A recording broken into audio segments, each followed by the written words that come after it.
Have you ever found yourself repeating the same unhealthy patterns in romantic relationships no matter who you date? Have you wondered why a couple seems so unhappy, yet they still stay together anyway? Let's talk about codependency and how it plays into situations such as these. At the end of this video, I'll tell you how to get an exclusive video that you can use to become less codependent. If you want to know more about having better relationships that lead to a better you, hit subscribe and the bell.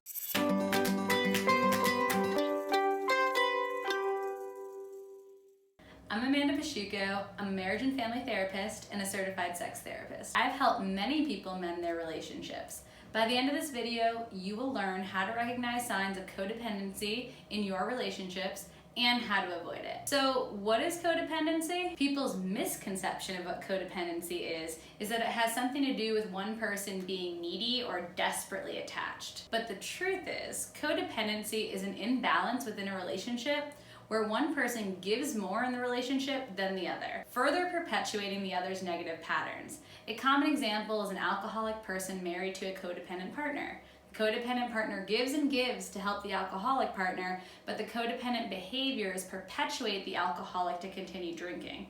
The alcoholic is dependent on the alcohol, and the alcoholic's partner is codependent because their behavior is also depending on the alcohol.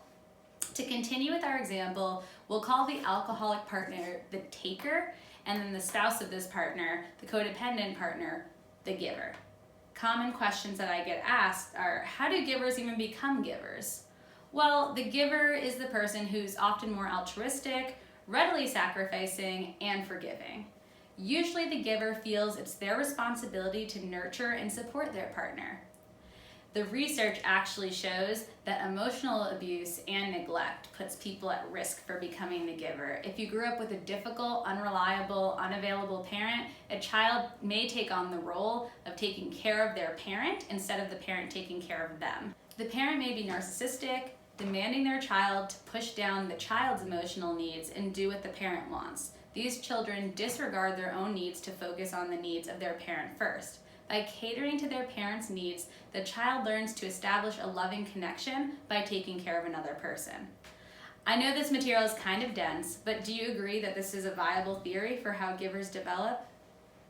A child in the above situation can grow up to find romantic relationships where they believe that they have to push down their own needs in favor of their partner's needs to develop a meaningful connection. If you constantly cater to your partner's negative behaviors, make excuses for when they let others down, and forgive too quickly without letting the taker apologize, you may be codependent. Who is the taker? The taker is a partner who may be more selfish, possibly manipulative, and usually entitled. A taker puts their needs and desires above the partner constantly. The taker relies and takes advantage of the giver to take care of them. So people ask, why is this bad? Well, it's bad because it's an unbalanced relationship that doesn't focus on equally giving and taking within the responsibilities of a romantic relationship. If a codependent relationship continues, the giver is stressed and has unmet needs, and thus a dissatisfying relationship. If the codependent relationship continues, the taker is enabled to keep engaging in unhealthy behaviors, rarely taking responsibility. Usually this process is unconscious for both partners. Neither are bad. Let's work on taking care of the relationship needs together though, not one person taking care of everything. Look in the description below for an exclusive technique to decrease codependency and bring your relationship back together. If you want more information for our topic today, comment below with questions.